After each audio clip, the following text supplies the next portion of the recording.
পুরা দেখো, আজকে আমরা চলে এসেছি বাগবাজার পুজো মণ্ডপে।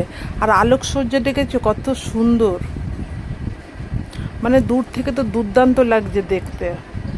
আর আমরা তো এক পায়ে গুটি গুটি হাঁটতে হাঁটতে চলছি মাকে দর্শন করব বলে।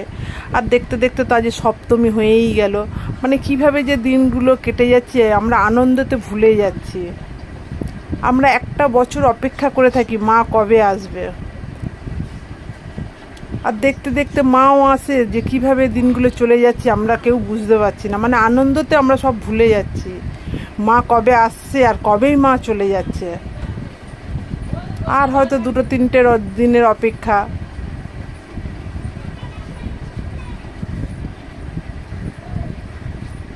দেখো মায়ের মণ্ডপটাও খুব সুন্দর সাজিয়েছে। মানে আলোকসজ্জা দিয়ে মায়ের মণ্ডপটাকে সাজানো হয়েছে। মানে দূর থেকে তো দুর্দান্ত লাগছে মণ্ডপটা। আর বাগবাজার মানেই তো কোনো কথা হবে না, আমাদের তো বাগবাজারে আসতেই হবে। আমরা আস্তে আস্তে ভেতরের দিকে প্রবেশ করব। আর এখানে বাগবাজারের প্রতিমা তো কোনো দিন মায়ের রূপ পাল্টায় না, কারণ মা প্রথম দিয়েই পূজিত এই রূপেই। আর এই দেখো ঝাড়বাতি,